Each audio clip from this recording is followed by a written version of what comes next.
Parts भी उनको cut के। क्या ऐसा हो सकता है पति को मार के, पति की लाश दबा के और बंद डिब्बे में बंद करके सीमेंट डाल के अपना हनीमून फिर से नए पति के साथ मनाने मनाली चले जाएं, लद्दाख और लेह चले जाएं? कैसे जा सकता है कोई? लंदन से बुलाया गया, प्यार में बुलाया गया, झांसा देके बुलाया गया, उस महिला ने उस पति की हत्या कर दी जिसके नाम की बिंदी लगती थी। ये बिंदी लगाती पत्नी है, नाम पति का। उस गद्दे पे सुहागरात मनाई गई, जो बेडरूम और जो बेड सुहागरात का गवाह था, उसी बेड पर उसी पति की उसी पत्नी के द्वारा अपने प्रेमी के साथ गला काट कर टुकड़े करके हत्या करके उसी बक्से में दबा दिए गए। ये सुरक्षित कहां है पति? किससे सुरक्षित है? उस महिला से सुरक्षित जो महिला अपने हाथों पे मेहंदी उसी पति के नाम की लेती है, बिंदी उसी पति के नाम की भरती है, मांग उसी पति के नाम की भरती है, 16 श्रृंगार उसी पति के नाम के करती है, मंगलसूत्र उसी पति के नाम की करती है, करवा चौथ उसी के नाम की करती है। लेकिन लंदन से बुलाकर जन्मदिन का झांसा देकर उस बेटी के बाप को, जो उसी के 9 महीने पेट में पली थी, उसी से पली थी, उसी के बाप को मार के टुकड़ों में ले जाके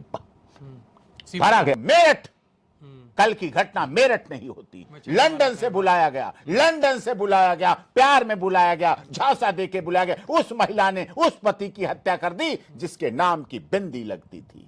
ये बिंदी लगाती पत्नी है, नाम पति का होता है। पीछे भर के बोरी में रख के ले जा रहा है प्यारे प्रेमी उसी पति को, और पीछे बीवी बैठी है डेड बॉडी पकड़े हुए। चल डमाडम चल, ये तो सीसीटीवी कैमरे हैं तो सामने आ रहा है। नहीं, कोई नहीं पूछता कि कहीं ऐसा हुआ गड्ढे में दबा के पति भेज दे। पति उस बेडरूम के, उस कमरे के, बेडरूम जिस पर सुहाग रात मनाई गई है, उस जिस पति के साथ जिस बेड पर सुहाग रात, जिस गद्दे पे सुहाग रात मनाई गई, जो बेडरूम और जो बेड सुहाग रात का गवाह था, उसी बेड पर उसी पति की उसी पत्नी के द्वारा अपने प्रेमी के साथ गला काट कर टुकड़े करके हत्या करके उसी बक्से में दबा दिए गए। ये केस चल रहे हैं, ये केस बढ़ रहे हैं, ये केस दौड़ रहे हैं, भाग रहे हैं ये केस पूरी तरह से। सोचिए, पति जाए तो जाए कहां? एसपीजी भी अगर किसी की सुरक्षा देती है, स्पेशल प्रोटेक्शन ग्रुप Y+ और Z+, तब भी वो गेट के बाहर रह जाती है और बेडरूम में पति अंदर आ जाता है, अपनी बुलेट प्रूफ जैकेट भी उतार के टांग देता है। सुरक्षित कहां है पति? किससे सुरक्षित है? उस महिला से सुरक्षित जो महिला अपने हाथों पे मेहंदी उसी पति के नाम की लेती है, बिंदी उसी पति के नाम की भरती है, मांग उसी पति के नाम की भरती है, 16 श्रृंगार उसी पति के नाम के करती है, मंगलसूत्र उसी पति के नाम की करती है, करवा चौथ उसी के नाम की करती है।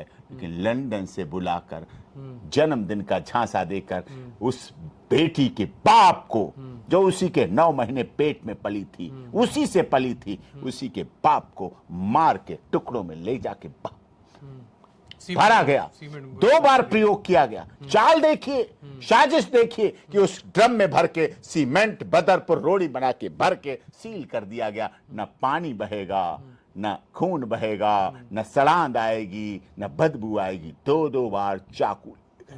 सोचिए, बॉडी पार्ट्स भी उनको कट के। क्या ऐसा हो सकता है पति को मार के, पति की लाश दबा के और बंद डिब्बे में बंद करके सीमेंट डाल के अपना हनीमून फिर से नए पति के साथ मनाने मनाली चले जाएं, लद्दाख और लेह चले जाएं? कैसे जा सकता है कोई? कैसे जा सकता है? जिस बेटी के बाप को तुमने मारा है, हत्या की है, और उसमें जाके वहां ऐसे कर सकते हैं? इस तरह से हो सकता है? किस तरह की सोच, किस तरह की भावना? ये तो नहीं था हमारे देश की महिलाओं में। हमारी देश की महिलाएं तो सीता, सावित्री, गार्गी, अपाला, अनुसुईया, रजिया सुल्ताना, पद्मावत, हाड़ा रानी, झांसी की रानी लक्ष्मीबाई थी। मैं अपनी झांसी नहीं दूंगी, ये बोलने वाली हमारी महिलाएं थी। हमारी महिलाएं तो सावित्री यमराज से लड़ गई, यमराज से लड़के अपने पति को वापस बुला लिया। ये हमारी पावर थी। हमारे में तो महिलाएं कैकई, दशरथ के साथ, लोग कैकई को बेशक बुरा कहते हों, लेकिन कैकई थी जो युद्ध में अपने पति के साथ युद्ध क्षेत्र से जाती थी और उनके रथ के पहिए को पकड़ लिया था, तब वरदान दिए थे। दशरथ ने हंसी में नहीं वरदान दे दिए थे, और उसको पूरा किया कैकई ने। इसका मतलब उस समय युद्ध लड़ती थी। कहां थी महिला कमजोर? एक मिथक बनाया गया, महिला कमजोर है, अवला है, बहुत कमजोर, एक मिथक चलाया गया। क्या पद्मावती नहीं थी? क्या हाड़ा रानी नहीं थी? क्या रजिया सुल्ताना का शासनकाल नहीं रहा गया? कि सीता, सावित्री, गार्गी, अपाला, अनुसुईया का इतिहास हमने भुला दिया है?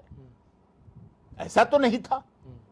युद्ध स्तर में महिलाएं जाती थी, सीखती थी, जोधा की कहानी सबने पता है, लड़ती थी, कहां कमजोर थी। अच्छा, मोटा लेकिन एक मौसम ऐसा चला दिया गया, महिला कमजोर है, अबला है, बहुत अबला है, और मर्द कोई दर्द ही नहीं होता है, मर्द को कोई दर्द ही नहीं होता है। और दुनिया में दवाएं मर्दाना ताकत की बिकती हैं, कहीं महिला ताकत की दवाएं बिकती देखी हैं? ये दवा महिला ताकत के लिए है, ये दवा महिला ताकत के लिए है, महिला की ताकत के लिए दवा कहीं नहीं बिकती। मर्दाना ताकत की दवा हर गली मोहल्ले, शौचालय, बस अड्डा, रेलवे स्टेशन, कोर्ट कचहरी, थाना, अस्पताल, डीटीसी स्टाफ, सब जगह बिकती है मर्दाना ताकत की। तो समझिए कौन कमजोर हुआ? ना मर्द को कोई दर्द नहीं होता। ये दर्द अब सुसाइड नोट के द्वारा दिखने लगा, वीडियो में दिखने लगा, सोशल मीडिया पे दिखने लगा। और हमें तो कितने, हमारे page doctor AP Singh Lair जो सोशल मीडिया का फेसबुक पेज है, उस पर कितने लोग लिख के भेजते हैं, अपने दर्द को बयां करते हैं। कम से कम उनका दर्द तो आता है। हम उसे बुरा नहीं मानते कि भर जाता है हमारा व्हाट्सएप और बहुत भरा रहता है, हैंग हो जाता है, हमें फोन बदलने पड़ते हैं, लेकिन कम से कम उस दर्द से किसी पुरुष की जिंदगी तो बचती है। हमारा doctor AP Singh Lair page भर गया नहीं, फुल हो गया, लेकिन कम से कम उससे लोगों की जिंदगी तो बची। मैं जिंदा रखने के लिए, जीवित रखने का एक साधन तो बना। तो ये जो भावना है, इसका परिणाम है ऑनरेबल इलाहाबाद हाई कोर्ट का फैसला। इसीलिए फैसला दोनों तरफ देखा जा रहा है, एक पक्ष ही नहीं देखा जा रहा है। एक पक्ष उसको सही भी कह रहा है, एक पक्ष उसको गलत भी कह रहा है, क्योंकि अब ऐसी बाढ़ आ चुकी है। जो पक्ष उस फैसले को गलत कह रहा है, वो पक्ष आर्टिफिशियल इंजीनियर, इंटेलिजेंसी के इंजीनियर बेंगलोर का, उसकी मौत के बारे में चुप हो जाता है। मतलब दबाव बन गया, दबाव बन गया, दिन पर दिन आते गए। क्या है मेंटेनेंस? एमबीए हूं मैं, वेल एजुकेटेड हूं, हाईली एजुकेटेड हूं, मैं काम नहीं करती हूं, खर्चा दो भाई। क्यों? समानता का अधिकार है। मैं करती थी, अब छोड़ दिया मैंने, अब नहीं करती हूं मैं। सोचिए, नियमों के दबाव में उलझ गया पूरा मामला। बेटी को अधिकार दे दिया गया पूरा प्रॉपर्टी में। मैं बाप से अपने नहीं लूंगी, मैं तो पति से ही लूंगी, पति मर मर के देगा। बच्चे की बेस्ट कस्टोडियन मदर है, मैं बच्चे को छूने नहीं दूंगी। तो ये इस तरह का कुछ परिस्थितियों में गार्जियनशिप एक्ट अलग है सब कुछ, लेकिन बैलेंस, हाँ, जो आपने कहा इलाहाबाद हाई कोर्ट का फैसला, बैलेंस वाली बात। अब बैलेंस की आप आशा छोड़ दीजिए। दोनों ने किया था प्यार मगर, दोनों ने किया था प्यार मगर, मुझे याद रहा तुम भूल गए। जब मुझे याद रहा तुम भूल गए, तो फिर कुछ ना कुछ तो कोई दूसरा भी भूल ही जाएगा, या तो दोनों को याद रहता तो चलता। एक चीज मैं आपको बीच में रोकूंगा और पूछना भी चाहूंगा, जानना भी चाहूंगा। जैसे कभी हत्या का होता है, एक हत्या होती है मर्डर, और एक होता है अटेम्प्ट टू मर्डर। अब जैसे ये जो एक नियम आया, अब देखिए रेप की भी कोई ना कोई, हाँ, एक प्रक्रिया, हाँ, ये रेप नहीं है, लेकिन अटेम्प्ट टू रेप जरूर। हाँ, इसको तो उसका भी एक कोई अल्टरनेट ऑप्शन होना चाहिए। ये होना चाहिए।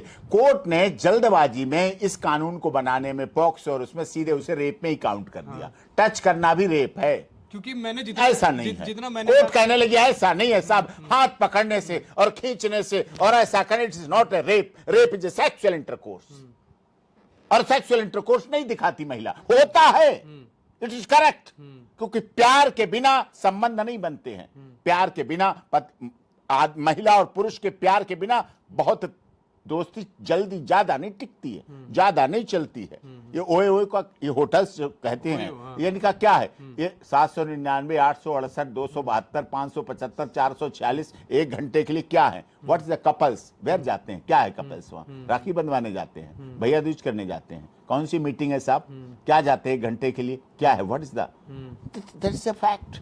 इसको स्वीकार करना पड़ेगा। हमारा समाज गर्त में जा रहा है, कारण क्या है? पाश्चात्य सभ्यता, वेस्टर्न कल्चर। साहब हम तो वेस्टर्न कल्चर में जा रहे हैं। है क्या? लव डे मनाएंगे, किस डे मनाएंगे, वैलेंटाइन डे हम मनाएंगे, बल्लभ day, kiss day, Valentine day, hug day, एलो day, propose day, rose day, एलो डे, सारे डे मनाएंगे। और 14 फरवरी वैलेंटाइन डे के बाद कितनी बेटियां गर्भवती होती हैं, ये रिकॉर्ड है। कितनी गर्भ निरोधक दवाइयां उस दिन बिकती हैं, उन सब उस दिनों में। उनका परिणाम क्या होता है? हमारी बेटियां बर्बाद हो रही हैं, उनकी वैवाहिक जिंदगी बर्बाद हो रही है, उनका भविष्य बर्बाद हो रहा है, उनके रिश्ते खत्म हो रहे हैं। ये दुनिया देख रही है। ये प्यार नहीं है, ये वासना है, ये वासना है, सेक्स की भूख है। प्यार तो त्याग चाहता है। प्यार तो वो है कि पोथी पढ़ पढ़ जग भया पंडित भयानक होए और ढाई आखर प्यार का पढ़े सो पंडित होए।